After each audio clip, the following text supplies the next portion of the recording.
नमस्कार दोस्तों, जय हिंद।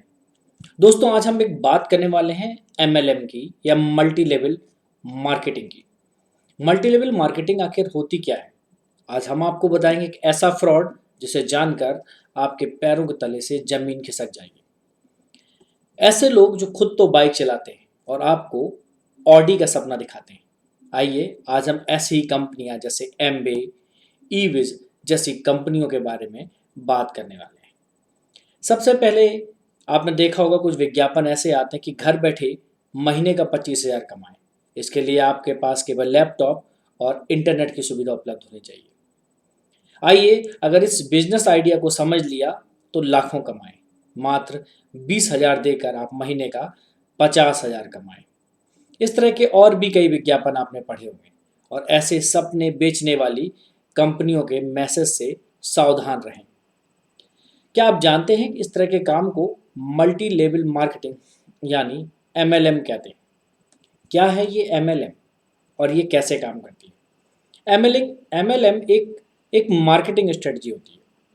इसमें एक कंपनी के मार्केटिंग रिप्रेजेंटेटिव अपनी बिक्री पर और अपनी टीम की बिक्री पर कमीशन लेने के लिए दूसरे सेल्स पर्सन की भर्ती करते हैं, जैसे एमबे, ओरिफ्लेम या फिर टपरवेयर जैसी कंपनियां एमएलएम का हिस्सा मानी जाती हैं। ऐसी कंपनियों के टारगेट कौन होते हैं? आइए मैं थोड़ा आपको समझाता हूँ। चलिए हम लोग बात करते हैं ईबिज की। 2001 में एक भाई साहब थे, उनका नाम था पवन मल्लन। पवन मल्लन नाम के एक व्यक्ति ने नोएडा में ewiz.com के नाम से एक बिजनेस डेवलपमेंट कंपनी शुरू की और इस कंपनी ने कुछ स्टूडेंट्स को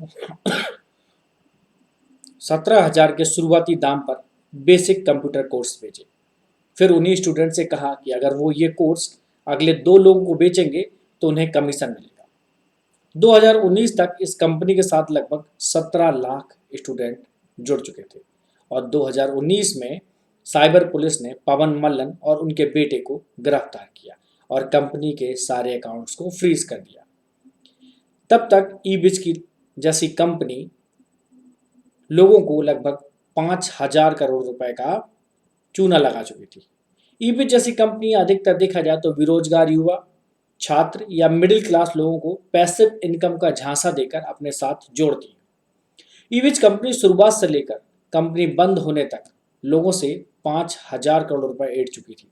इस तरह की अलग अलग कंपनियां अपनी ब्रांड इमेज के हिसाब से लोगों को पैकेज बेचकर अपने साथ जोड़ती हैं। लोग भी यह सोचकर जुड़ जाते हैं कि बाद में शायद उन्हें बहुत फायदा होगा। लेकिन मैं आपको बताता हूँ, ये जो चेन बनाने का सिस्टम होता है ना, एक के नीचे तीन, तीन के नीचे फिर तीन, आइए बताता हूँ कितना मुश्किल है। इसके जाल में फंस चुके एक व्यक्ति ने भी बताया, एक कंपनी थी आरसीएम, जो शुरू में लोगों को तय सीमा का सामान खरीदकर और मेंबर से फीस लेकर जोड़ती थी। 2006 में एक व्यक्ति इस कंपनी से जुड़ा और 2007 में उसने काम करना बंद कर दिया। मतलब पूरा 1 साल उसने अपने आप को दिया। उसने बताया कि शुरुआत जब उसने की थी तो वहां पर 1100 का पैकेज था, 1100 का सामान दिया जाता था। उसके बाद लोगों को 5,000 तक के पैकेज से कंपनी के साथ जोड़ा जाने लगा। उसने बताया कि उसे करीबन 1 साल तक 13 से 14 लोगों को जोड़ा और बाद में कंपनी ने जिस कमीशन का वादा किया था वो भी देना बंद कर दिया। इसलिए उस व्यक्ति ने काम करना छोड़ दिया। अब ऐसी कंपनी के साथ लोग जुड़ते हैं तो अपने रिश्तेदार और दोस्तों को भी जोड़ते हैं और अधिकतर लोग ऐसी स्कीम पर विश्वास नहीं करते। साथ ही आपने जितने लोगों को अपने नीचे जोड़ा वो अधिकतर आपके जानने वाले ही होते हैं, पर एक समय के बाद ऐसा कोई नहीं बचता जिससे ऐसी कोई बात की जा सके, क्योंकि कंपनी के स्कीम के बारे में आप लगभग हर उस व्यक्ति से बात कर चुके होते हैं जिसे आप जानते हो। साथ ही नौकरी करते हुए यह काम करना काफ़ी मुश्किल और थकान भरा भी होता है। अब मैं आपको बताता हूँ कि इसमें युवाओं को ही कैसे टारगेट करते हैं।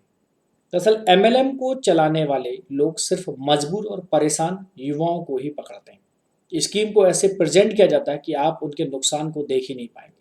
ये लोग प्यार से कांटेक्ट करते हैं और युवाओं के सामने महंगे कपड़े और जूते पहन कर आते हैं। एक मजबूर युवा के मन में एक यूटोपिया की छवि बनती है और उन्हें लगता है कि उनके पास भी वह यह सब होना चाहिए।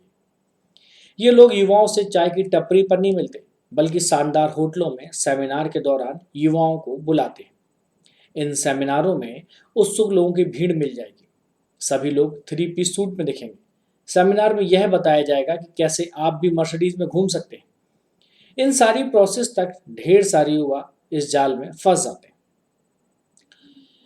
अब आइए मैं आपको बताता हूँ एमबे के बारे में।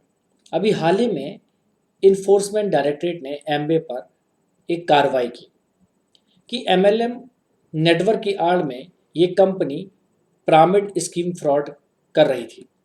एमबे पर जब ये कार्रवाई की गई तो prize chits and money circulation scheme act के तहत कंपनी के खिलाफ हैदराबाद पुलिस द्वारा एक एफआईआर दर्ज की गई और ईडी ने जांच में पाया कि एमबे द्वारा पेश किए जाने वाले ज़्यादा प्रोडक्ट और उसकी कीमत खुले बाजार में मौजूद प्रतिष्ठित पॉपुलर प्रोडक्ट्स की तुलना में बहुत ज़्यादा है।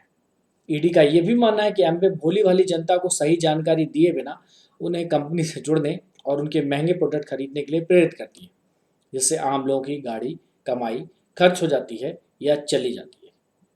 तो आप समझ गए होंगे कि एमएलएम और चिट फंड्स विवाद में ना फंसें। वैसे एमएलएम के बारे में एक बहुत ही फेमस जो जानकारी ये है कि कोई भी एमएलएम कंपनी जो नेटवर्क की बात करती है, आपसे आपसे जुड़ने की बात करती है, अपने नीचे 3 लोगों को जोड़ने की बात करती है, ठीक है, इस तरह की मल्टी लेवल मार्केटिंग की बात करती है, तो आप सावधान हो जाएं, क्योंकि ये कंपनियां आपको फ्रॉड बनाने के लिए ही जन्म ली गई हैं।